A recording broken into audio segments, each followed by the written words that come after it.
दूर किसी जंगल में टूनी चिड़िया अपने पति टिंकू के साथ रहती थी। उनकी एक ही बेटी थी, लाडो चिड़िया। ईद में सिर्फ 2 ही दिन रह चुके थे। लाडो चिड़िया अपनी माँ से कहती है, माँ, मेरी सभी दोस्तों ने ईद की सारी चीज़ें ले ली हैं, सिर्फ मैं ही रह गई हूँ। माँ, मुझे भी ईद की चीज़ें लेनी है, तुम बाबा से कहो ना, वो हमें पैसे दें। हाँ मेरी प्यारी बेटी, मैं आज ही तुम्हारे बाबा से कहती हूँ। टिंकू चिड़ा एक जंगल से दूसरे जंगल में पक्षियों का सामान ले जाया करता था। सभी पक्षी सिर्फ टिंकू चिड़े के हाथ ही अपने रिश्तेदारों को सामान भेजा करते थे। इन दिनों ईद की वजह से सभी पक्षी अपने अपने रिश्तेदारों के यहाँ सामान भेज रहे थे। टिंकू चिड़ा मीनू मौसी की तरफ जाता है। मीनू मौसी, मैं तुम्हारी बुआ के जंगल जा रहा हूँ, तुमने ईद के लिए कुछ सामान भेजना है तो भेज लो। हाँ हाँ, मुझे कुछ फल भेजने हैं अपनी बुआ के लिए। अच्छा तो फिर लाओ। टिंकू बहुत ही ईमानदारी से अपना काम करता था। कुछ दिनों से जंगल में कुछ अजीब पक्षी घूम रहे थे। टिंकू अपने काम पर जा रहा होता है कि एक गिद्ध उसके पास आता है।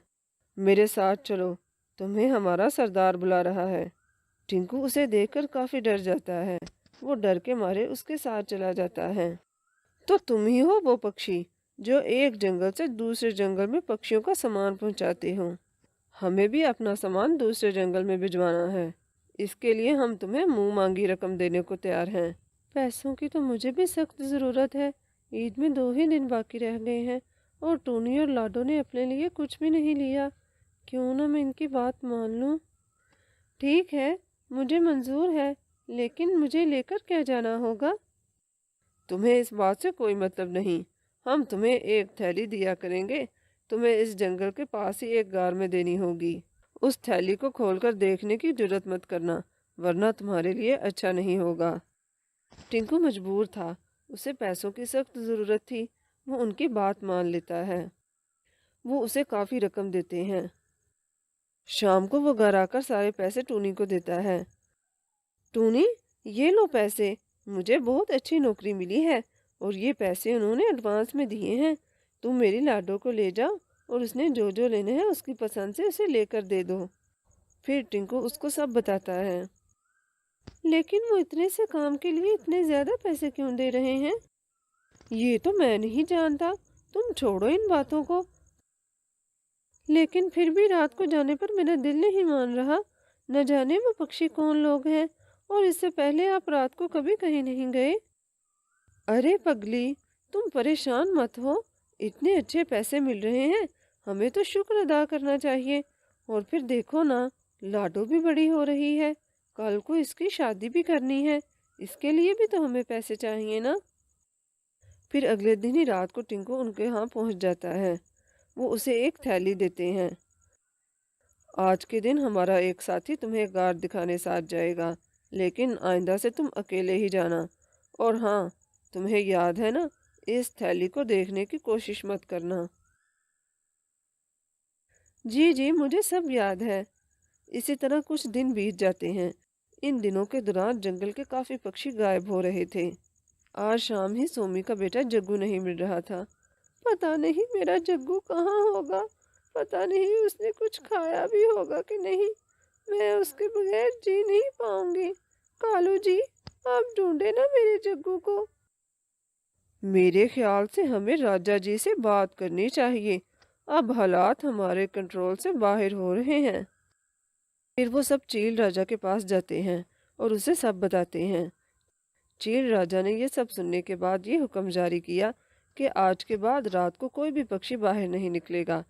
पक्षियों को जो कुछ भी आहार ढूंढना होगा, वो सब शाम होने से पहले ही अपने घोंसले में लेकर आ जाएंगे। अगले दिन जब टिंकू भी घर आता है तो टूनी उसे सब बताती है। सुनिए जी, आप भी ये रात वाली नौकरी छोड़ दीजिए। मुझे बहुत डर लगा रहता है।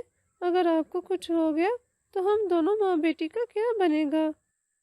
तुम यूं छोटी छोटी बातों पर परेशान मत हुआ करो टूनी, मुझे कुछ नहीं होगा। पापा, मामा ठीक कह रही हैं, आप मत जाया करो ना। और मैं और मामा घर पर अकेले होते हैं, हमें भी बहुत डर लगता है। अच्छा ठीक है मेरी जान, मैं सुबह ही बात करता हूँ। दूसरी तरफ चील बादशाह के कहने पर सभी पक्षी अपने घर पर थे। वो शाम होने से पहले ही आहार ला चुके थे, लेकिन मिट्ठू काफी दिनों से बीमार था। वो आहार नहीं ला पाया था और उसकी पत्नी भी अंडों पर बैठी थी। आज शाम ही उसके अंडे फूट जाते हैं।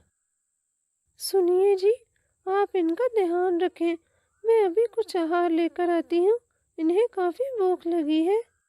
मीठी, तुम रहने दो, मैं जाता हूँ ना। नहीं, आपकी तबीयत कुछ ठीक नहीं है। मैं बस यूं गई और यूं आई। अरे क्या हो गया है मेरी तबीयत को? मैं अभी जाता हूँ और ले आता हूँ। फिर मिट्ठू बेचारा उस रात अपने घर से निकल आता है, मगर उसे ये मालूम नहीं था कि वो कभी भी लौट कर नहीं जा सकेगा। उधर टिंकू भी सोच रहा होता है, कल से तो मैं नौकरी छोड़ दूंगा। क्यों ना मैं ये देखूं कि इस थैली में है क्या। जब से ये लोग आए हैं, हमारे जंगल में सब बुरा हो रहा है। इससे पहले तो हम सब हंसी खुशी रह रहे थे। जैसे ही टिंकू वो थैली खोलता है तो उसमें उसका प्यारा दोस्त मिट्ठू था। मिट्ठू, मेरे भाई, ये क्या हो गया? फिर सारी बात उसकी समझ में आ जाती है। तभी वहां पर एक गिद्ध आता है। हमने तुम्हें मना भी किया था, तुम फिर भी बाज नहीं आए। तो ये सब काम तुम लोग कर रहे थे। मैं अभी चील राजा को जाकर बताता हूँ। टिंकू उड़ने ही लगता है कि वो गिद्ध इसको पंजा मारता है। वो जख्मी हो चुका था। वो मुश्किल से जान बचाकर दरबार में आता है और सब बताता है। टिंकू के बताने पर कुछ ही देर में सिपाही उन खूंखार पक्षियों को पकड़ लाते हैं। मगर दूसरी तरफ टिंकू भी जान की बाजी हार चुका था। टूनी और लाडो मुसलसल रोए जा रहे थे। मीठी भी अपने पति की लाश को देखकर बहुत रो रही थी। टूनी, तुम रो मत। हमें तो टिंकू पर फख्र करना चाहिए कि उसने अपनी जान की परवाह किए बगैर बहादुरी से दूसरों की जान बचाई है और इन शिकारी पक्षियों को इनके अंजाम तक पहुंचाया है। तुम फिक्र मत करो, हम इनको कल शाम को ही फांसी दे देंगे। और हाँ, तुम्हें लाडो के लिए परेशान होने की ज़रूरत नहीं है। आज से लाडो हमारी जिम्मेदारी है। और फिर सब दोबारा से हंसी खुशी रहने लगते हैं। इस कहानी से हमें ये सीख मिलती है कि हमें कभी भी अनजान लोगों पर भरोसा नहीं करना चाहिए।